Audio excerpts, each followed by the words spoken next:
গত সপ্তাহে তেহরান থেকে যে খবরটি বেরিয়ে এসেছে সেটি প্রথমে কেউ বিশ্বাস করতে চায়নি। ইউরোপের গোয়েন্দা সংস্থাগুলো ভেবেছিল এটা নিশ্চক প্রোপাগান্ডা।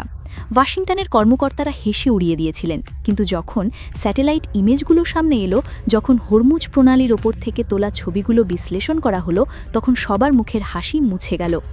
ইরান যা বলেছিল তা মিথ্যে ছিল না, বরং বাস্তবতা ছিল তার চেয়েও ভয়াবহ।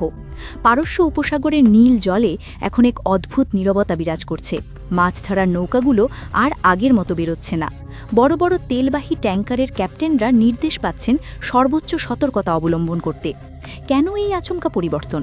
কি ঘটেছে সেখানে যা সাধারণ মানুষের চোখের আড়ালে রয়ে গেছে? এই প্রশ্নের উত্তর খুঁজতে গেলে প্রথমে বুঝতে হবে হরমুজ প্রণালী আসলে কী জিনিস। পৃথিবীর মানচিত্রে এটি দেখতে একটি সরু গলার মতো, যা পারস্য উপসাগরকে ওমান সাগরের সঙ্গে সংযুক্ত করেছে। কিন্তু ছোট্ট এই জলপথটির গুরুত্ব কেন পৃথিবীর যে কোনো সামরিক ঘাঁটির চেয়ে বেশি? কারণ বিশ্বের তেল বাণিজ্যের প্রায় 21% এই পথ দিয়ে চলাচল করে। প্রতিদিন কোটি কোটি ডলারের জ্বালানি এই সরু গলা দিয়ে পার হয়ে যায়। এটি বন্ধ হলে বিশ্ব অর্থনীতির হৃৎস্পন্দন থেমে যাবে। আর ঠিক এই জায়গাটিতেই ইরান এমন কিছু করে বসেছে যা কেউ কল্পনাও করেনি। 21 কিলোমিটার প্রশস্ত যে চলাচলের পথ ছিল, সেটিকে সংকুচিত করে মাত্র 5 কিলোমিটার নামিয়ে আনা হয়েছে। বাকি 16 কিলোমিটার এখন ইরানের নৌবাহিনীর সম্পূর্ণ নিয়ন্ত্রণে। সেখানে কি আছে তা কেউ জানে না। কেউ বলছেন মাইন পাতা হয়েছে, কেউ বলছেন ছোট ছোট দ্রুতগতির যুদ্ধজাহাজ লুকিয়ে আছে, আবার কেউ দাবি করছেন আন্ডার ওয়াটার ড্রোন মোতায়েন করা হয়েছে, যা যে কোনো শত্রু জাহাজকে সম্পূর্ণ ডুবিয়ে দিতে সক্ষম। সত্যটা কি? সত্য হলো এই মুহূর্তে মার্কিন নৌবাহিনীর 5ম ফ্লিট বাহরাইনের ঘাঁটিতে প্রায় বন্দী হয়ে আছে। তারা বের হতে পারছে না, কারণ বের হলেই সেই 5 কিলোমিটার সরু পথ দিয়ে যেতে হবে, আর সেই পথ এখন মৃত্যু ফাঁদে পরিণত হয়েছে। ইরানের অ্যান্টিশিপ মিসাইল ব্যাটারিগুলো সেই পথের দিকে তাক করা আছে। আকাশে ড্রোন উঠছে অবিরাম। যে কোনো শত্রু জাহাজকে তারা মুহূর্তে চিহ্নিত করতে পারছে।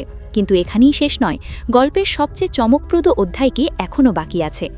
গত মাসে ইরানের প্রেসিডেন্ট মাসুদ পেজেশকিয়ান একটি সংবাদ সম্মেলনে এমন কিছু বলেছেন যা শুনে পশ্চিমা কূটনীতিকদের রক্ত হিম হয়ে গেছে।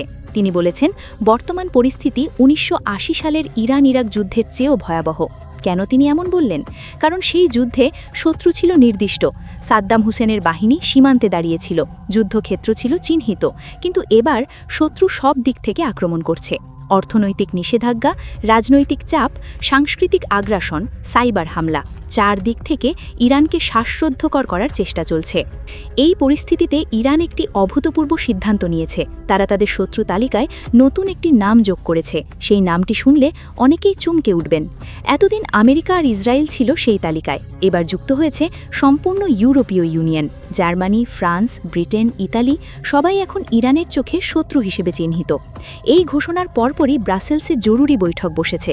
ইউরোপীয় কমিশনের কর্মকর্তারা রাত জেগে পরিস্থিতি বিশ্লেষণ করেছেন, কারণ তারা জানেন এর মানে কি। ইরান যদি সত্যিই ইউরোপীয় জাহাজগুলোকে টার্গেট করে, তাহলে ইউরোপের জ্বালানি সংকট চরম আকার ধারণ করবে। গ্যাসের দাম আকাশ ছোঁবে, কারখানাগুলো বন্ধ হয়ে যাবে, শীতকালে মানুষ ঠান্ডায় জমে মরবে। কিন্তু ইরান কেন হঠাৎ এত আগ্রাসী হয়ে উঠল? এই প্রশ্নের উত্তর খুঁজতে গেলে কয়েক মাস পিছিয়ে যেতে হবে। আমেরিকা ইরানের একটি জাহাজ আটক করেছিল। সেই জাহাজে কী ছিল তা নিয়ে নানা গুজব আছে। কেউ বলছে তেল ছিল, কেউ বলছে অস্ত্র ছিল। কিন্তু যাই থাকুক, ইরান এই অপমান সহ্য করেনি। তারা পাল্টা পদক্ষেপ হিসেবে আমেরিকার 3টি জাহাজ আটক করেছে। আর শুধু আটকই করেনি, সেগুলো প্রকাশ্যে নিলামে তুলে বিক্রি করে দিয়েছে। এই ঘটনাটি আধুনিক ইতিহাসে বিরল। বিশ্বের সবচেয়ে শক্তিশালী দেশের জাহাজ নিলামে বিক্রি হচ্ছে, এমন দৃশ্য কেউ কল্পনা করেনি। ওয়াশিংটনে এই খবর পৌঁছানোর পর পেন্টাগনে এক ধরনের নীরবতা নেমে এসেছিল। কি করা উচিত তা নিয়ে কেউ একমত হতে পারছিল না। কেউ বলছিল তাৎক্ষণিক সামরিক হামলা চালাতে হবে, কেউ বলছিল এতে পরিস্থিতি আরও খারাপ হবে। এরই মধ্যে ইরান আরেকটি ঘোষণা দিয়ে বসেছে। তারা জানিয়ে দিয়েছে এবার ইউরোপীয় জাহাজগুলো তাদের টার্গেট। ইউরোপীয় ব্যাংকগুলো আমেরিকার নির্দেশে ইরানের বিপুল পরিমাণ অর্থ আটকে রেখেছে। ইরান সেই টাকা ফেরত চায়, আর যদি না পায় তাহলে ইউরোপীয় জাহাজ আটক করে সেই ক্ষতি তারা পুষিয়ে নেবে। এই হুমকি শুনে ইউরোপীয় শিপিং কোম্পানিগুলো আতঙ্কে আছে। অনেকে ইতিমধ্যে হরমুজ প্রণালী এড়িয়ে যাওয়ার বিকল্প পথ খুঁজছেন, কিন্তু বিকল্প পথ মানে আফ্রিকা ঘুরে যাওয়া। এতে সময় লাগবে সপ্তাহখানেক বেশি, খরচ বাড়বে কোটি কোটি ডলার, আর সেই বাড়তি খরচ শেষ পর্যন্ত সাধারণ মানুষের পকেট থেকেই যাবে। ঠিক এই উত্তেজনাপূর্ণ মুহূর্তে একটি অপ্রত্যাশিত খবর এসেছে। ইরাকের প্রধানমন্ত্রী মোহাম্মদ শিয়া আল সুদানি ঘোষণা করেছেন বাগদাদে শীঘ্রই ইরান ও আমেরিকার মধ্যে একটি বৈঠক হতে চলেছে। এই খবর শুনে অনেকে স্বস্তির নিঃশ্বাস ফেলছেন। হয়তো যুদ্ধ এড়ানো যাবে, হয়তো আলোচনার মাধ্যমে সমাধান বের হয়ে আসবে, কিন্তু এখানে একটি বিপদের সংকেত আছে যা অনেকে খেয়াল করছেন না।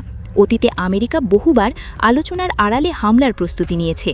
ওমানের মধ্যস্থতায় যখন গোপন আলোচনা চলছিল, ঠিক তখনই পেন্টাগন ইরানে হামলার পরিকল্পনা চূড়ান্ত করছিল। তেহরান এই ইতিহাস ভোলেনি। তারা জানে আমেরিকার হাসিমুখের আড়ালে কী লুকিয়ে থাকতে পারে। তাই ইরান এবার একটি অভূতপূর্ব শর্ত দিয়েছে। তারা বলেছে যে কোনো চুক্তিতে চীনকে গ্যারান্টার বা জামিনদার রাখতে হবে। এই শর্তটি শুনে ওয়াশিংটনের কূটনীতিকদের স্তব্ধ হয়ে গেছেন, কারণ এর মানে কি তারা বুঝতে পারছেন। চীন যদি গ্যারান্টার হয়, তাহলে ইরানের আকাশসীমা আর পারমাণবিক স্থাপনাগুলো রক্ষা করার দায়িত্ব চীনা সেনাবাহিনীর ওপর বর্তাবে। মধ্যপ্রাচ্যে চীনা যোদ্ধা বিমান মোতায়েন করা হবে। চীনা সৈন্যরা ইরানের মাটিতে অবস্থান করবে। এতদিন মধ্যপ্রাচ্য ছিল আমেরিকার একছত্র প্রভাব বলয়, এবার সেই বলয়ে ড্রাগনের প্রবেশ ঘটতে চলেছে। এই সম্ভাবনাটি আমেরিকার জন্য দুঃস্বপ্নের চেয়েও ভয়াবহ, কারণ চীন একবার ঢুকে পড়লে তাদের সরানো প্রায় অসম্ভব হয়ে যাবে। আর ইরানের সঙ্গে রাশিয়াও আছে। এই তিনটি দেশ যদি একসঙ্গে দাঁড়ায়, তাহলে আমেরিকার পক্ষে একা তাদের মোকাবেলা করা সম্ভব নয়। প্রেসিডেন্ট পেজেস্কিয়ান স্পষ্ট বলেছেন তারা আমেরিকার কথায় আর বিশ্বাস করেন না। কাগজের চুক্তির কোনো মূল্য নেই তাদের কাছে। তারা চায় শক্তিশালী কোনো দেশ জামিন থাকুক, যাতে আমেরিকা চুক্তি ভঙ্গ করলে সেই দেশ সরাসরি সামরিক ব্যবস্থা নিতে পারে। এটি একটি বিপ্লবী দাবি যা আন্তর্জাতিক রাজনীতির চলচ্চিত্র বদলে দিতে পারে। ইউরোপ এখন এক বিচিত্র অবস্থানে পড়েছে। এতদিন তারা আমেরিকার পিছু পিছু হেঁটেছে, ইরানের বিরুদ্ধে নিষেধাজ্ঞায় সায় দিয়েছে, জার্মানি ইসরায়েলকে অস্ত্র দিয়েছে, ফ্রান্স কূটনৈতিক চাপ দিয়েছে। কিন্তু এখন যখন তাদের নিজেদের জাহাজ বিপদে, তখন তারা বুঝতে পারছে আসলে তারা কোন জালে আটকা পড়েছে। হরমুজ প্রণালী বন্ধ হলে ইউরোপের সবচেয়ে বেশি ক্ষতি হবে। তাদের জ্বালানি আমদানি প্রায় অর্ধেক কমে যাবে, কারখানা বন্ধ হবে, বেকারত্ব বাড়বে, মূল্যস্ফীতি আকাশ ছোবে। আর এই সব কিছুর জন্য দায়ী করা হবে তাদের নিজেদের নীতিকে, কারণ তারাই আমেরিকার সঙ্গে মিলে ইরানকে এই কোণায় ঠেলে দিয়েছে। এই মুহূর্তে সবচেয়ে বড় প্রশ্ন হলো বাগদাদে সেই বৈঠকে কি হবে। আমেরিকা কি সত্যিই আপোষ করতে রাজি হবে, নাকি এটি শুধু একটি সময় কেনার কৌশল? পেন্টাগন কি বড় কোনো হামলার প্রস্তুতি নিচ্ছে, নাকি তারা বুঝতে পেরেছে এবার পিছু হাঁটাই বুদ্ধিমানের কাজ হবে? সামরিক বিশ্লেষকরা বলছেন পরিস্থিতি অত্যন্ত স্পর্শকাতর। একটি ছোট ভুলেও বড় যুদ্ধ বেঁধে যেতে পারে। হরমুজ প্রণালীতে যদি কোনো জাহাজে হামলা হয়, তাহলে দুই পক্ষই পাল্টা আক্রমণে নামবে। সাগরের বুকে যুদ্ধ শুরু হলে তা দ্রুত ছড়িয়ে পড়বে সারা মধ্যপ্রাচ্যে। ইসরায়েল জড়িয়ে পড়বে, হিজবুল্লাহ সক্রিয় হবে, হুতিরা আক্রমণ বাড়াবে, পুরো অঞ্চলে আগুন জ্বলে উঠবে।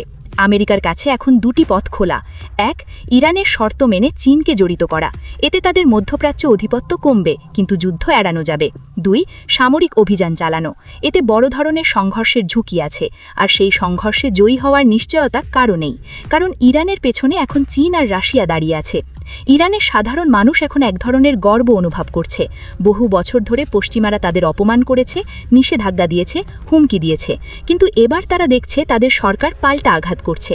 আমেরিকার জাহাজ নিলামে বিক্রি হচ্ছে, ইউরোপ ভয়ে কাঁপছে। হরমুজ প্রণালীর চাবি এখন তেহরানের পকেটে। পৃথিবী এখন এক অনিশ্চিত সময়ের মধ্য দিয়ে যাচ্ছে।